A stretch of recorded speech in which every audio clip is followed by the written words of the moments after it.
Hello, I welcome you all to my YouTube channel.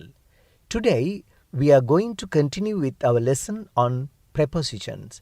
Special use of the preposition on. අයිබෝවන් මම ඔබ සැම මගේ YouTube channel එකට සාදරයෙන් පිළිගන්නවා. ඉතින් අද දවසේදී අපි තවදුරටත් on කියන නිපාත පදයේ යෙදෙන විශේෂ අවස්ථා පිළිබඳව ඉගෙන ගනිමු. පසුගිය පාඩමේදී අපි on යෙදෙන විශේෂ අවස්ථා ගණනාවක් ඔබට පැහැදිලි කළා. අද පාඩමේදී අපි තවදුරටත් on කියන මේ නිපාත පදයේ යෙදෙන විශේෂ අවස්ථා ඉගෙන ගනිමු. Special uses of on. ඔබ දන්නවා on කියන නිපාත පදේ අපි සාමාන්‍යයෙන් යොදාගන්නේ නම් උඩ මත කියලා කියන්න. අපි එහි විශේෂ අවස්ථා ඉගෙන ගනිමු. මන්ද මෙය ඔබට විවිධ අවස්ථාවලදී භාෂාව භාවිත කරද්දී ප්‍රයෝජනවත් වන නිසා. On a surface. යම් කිසි දෙයක් මතු පිට කියද්දිත් අපි on කියන නිපාත පදේ යොදා ගන්නවා. සාමාන්‍ය උඩ කියලා කියද්දි උඩක රැඳිලා තියෙනවා වගේම මතු පිටක කියන්න අපි යොදා ගන්නවා on කියන නිපාත පදේ මෙන්න මේ විදිහට. On a surface. ඒ කියන්නේ on a surface කියන එක. දැන් surface කියන්නේ මතු පිටටනේ. SURFACE. on a surface. යමක් මතු පිට කියන්නේ. මේ බලන්නකෝ. අපි මෙහෙම උදාහරණයක් ගමු. There are some calendars on the wall. There are some calendars on the wall. There are some calendars on the wall. බිත්තියේ දින දර්ශන වගයක් ඇත. බිත්තියේ දින දර්ශන වගයක් ඇත. There are some calendars on the wall. එතකොට මේ බිත්තිය මතු පිට බිත්තියේ උඩ එල්ලලා තියෙනවා කැලෙන්ඩර් වගයක්. එහෙමනම් අපි ඉතින්දි කියනවා බිත්තියේ දින දර්ශන වගයක් ඇත. There are some calendars on the wall. ඉතින්දි අපි කියන on the wall. ඒ වගේම බලන්න තවත් මේ මතු පිට කියන අදහස දෙන්න. Have you read the paragraph on page 12? Have you read the paragraph on page 12? 12 වෙනි පිටුවේ ඇති ඡේදය ඔබ කියවා අවසానද? ඔබ කියවලද තියෙන්නේ කියන එකයි. Have you read the paragraph on page 12? 12 වෙනි පිටුවේ ඇති ඡේදය ඔබ කියවා අවසానද?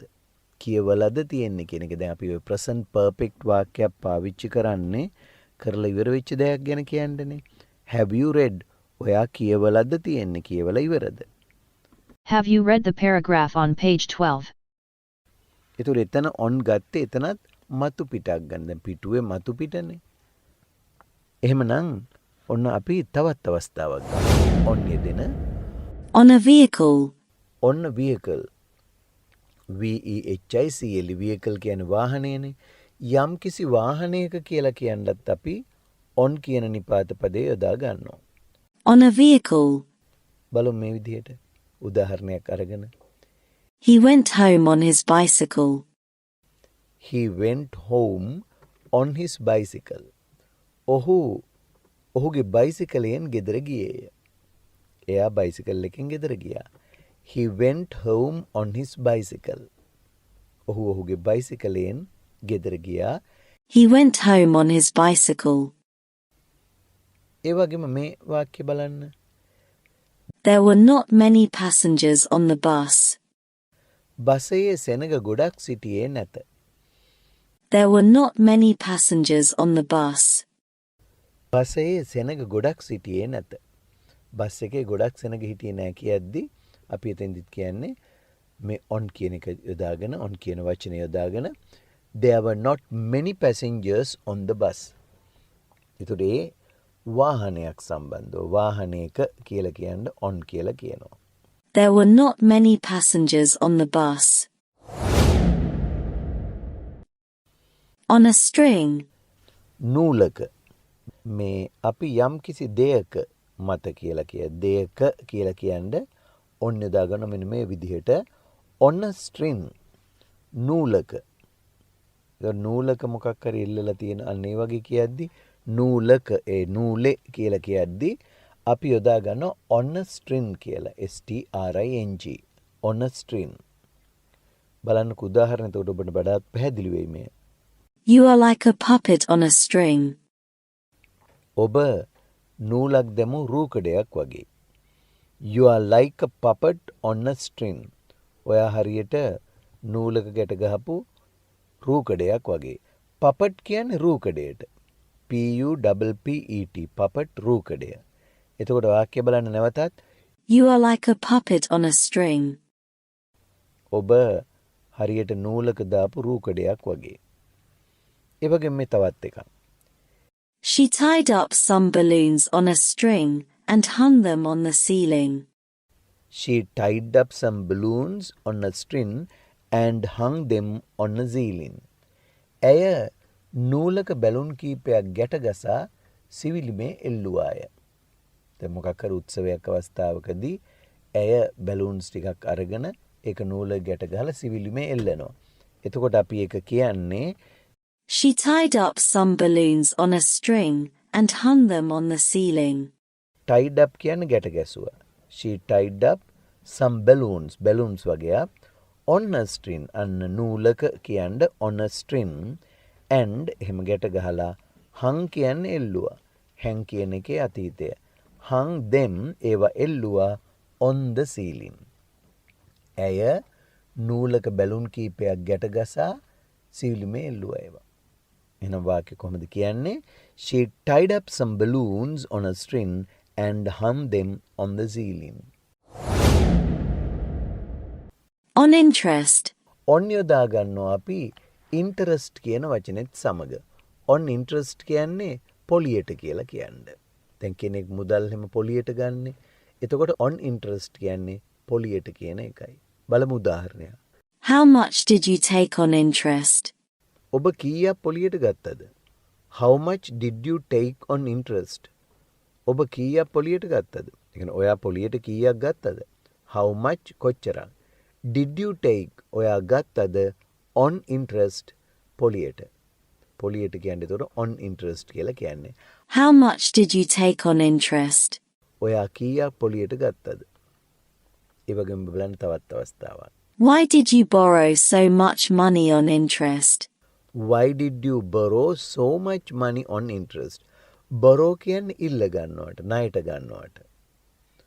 එතකොට why did you borrow ඔබ ගත්තේ ඇයි? so much money එච්චර මුදලක්, එපමණ මුදලක් on interest පොලියට. ඔබ එපමණ මුදලක් පොලියට ගත්තේ ඇයි? Why did you borrow so much money on interest? ඇයි ඔයා එච්චර මුදලක් පොලියට ගත්තේ? Why did you borrow so much money on interest? එතකොට on interest පොලියට කියන එක. On rent. දැන් අපි යමක් කුලියට ගද්දි කුලියට කියලා කියන්නත් දාන්නේ on rent කියලා. කුලියට අපි කියනවා rent කියලා RENT. එතකොට කුලියට ගනිද්දි කුලියට කියන්න on rent කියලා කියනවා. බලමු ඒකටත් වාක්‍යයක් ලියලා. At last I decided to take a house on rent. At last I decided to take a house on rent. අන්තිමේදී ගෙයක් කුලියට ගැනීමට මම තීරණය කළෙමි. අන්තිමට මම ගෙයක් කුලියට ගන්න තීරණය කළා. At last කියන්නේ අන්තිමේදී. I decided මම තීරණය කළා to take ගන්නට a house on rent. A house on rent. ගෙයක් කුලියට. A house ගෙයක් on rent කියන්නේ කුලියට. ඔන්න දැන් සම්පූර්ණ වාක්‍ය බලන්න. At last I decided to take a house on rent. අන්තිමේදී ගෙයක් කුලියට ගන්න මම තීරණය කළා. මේ තවත් අවස්ථාවක්. When did you take this room on rent? When did you take this room on rent? ඔබ මේ කාමරේ කුලියට ගත්තේ කවදද? කවදද ඔයා මේ කාමරේ කුලියට ගත්තේ? එහෙම හද්දි අපි කොහොමද අහන්නේ? When did you take this room on rent? When did you take this room on rent? ඔයා කවදද මේ කාමරේ කුලියට ගත්තේ? ඔන්න එතකොට තවත් විශේෂ අවස්ථාවක් on යෙදෙන කුලියට කියද්දි on rent. On rent. On the phone. On the phone. දුරකථනය කියන්න අපි on the phone කියලා කියනවා. මේකෙදි මේ අර අපි සාමාන්‍ය ඉගෙන ගත්ත දුරකථනයේ උඩ කියන අදහස එහෙම නෙමෙයි එන්නේ. හොඳින් මතක තියාගන්න. On the phone. මේ බලන්න මෙහෙම ප්‍රශ්නයක් අහනවා අපි. Are you on the phone? Are you on the phone? දැන් කෙනෙක් ඔබෙන් ඇහුවොත් are you on the phone? ඔයා ටෙලිෆෝන් එක උඩද ඉන්නේ කියලා නෙමෙයි මේ අහන්නේ. නැත්නම් අපි ඉගෙනගෙන තියෙන on කියන්නේ උඩ කියන්නනේ. ටෙලිෆෝන් එක උඩ ඉඳගෙන ඉන්නවද කියලා එහෙම නෙමෙයි අහන්නේ. are you on the phone කියන්නේ ඔබට දුරකථන පහසුකම් තියනවද කියන එකයි. ඔන්න හොඳින් මතක තියාගන්න. are you on the phone? ඔබට දුරකථන පහසුකම් තිබෙනවද? Are you on the phone? ඒතර ඒ වගේ තව එකක් මේ බලන්න. She has been on the phone since I came in. මම ආපු වෙලාවෙ ඉඳලා ඇය දුරකථනයෙන් කතා කරමින් ඉන්නවා. තාම එයා සෑහෙන වෙලාවක ඉඳලා දුරකථනයෙන් කතා කර ඉන්නේ කියන්නේ අපි කොහොමද කියන්නේ? She has been on the phone. She has been. ඇය තියනවා ඉඳලා on the phone. දුරකථනයේ කතා කරමින් since I came in. මම ඇතුළට ආපු වෙලාවෙ ඉඳලා කියන්නේ මං ආපු වෙලාවෙ ඉඳලා ඇය දුරකථනයෙන් කතා කර ඉන්නේ. තාම ඉවර නැහැ. වෙලෙ ඉඳලා කතා කරනවා. She has been on the phone since I came in. She has been on the phone since I came in. හොඳයි. ඉතින් අද අපි ඉගෙන ගත්ත තවත් on යෙදෙන විශේෂ අවස්ථා කිහිපයක්. දැන් ඔබට ඉංග්‍රීසි කතා කරන්න අවශ්‍ය නම් ඔබ අනිවාර්යයෙන්ම එය පුහුණු විය යුතුයි. If you want to speak English, you must practice it. Practice makes you perfect. පුහුණුව ඔබ සම්පූර්ණ කරනවා.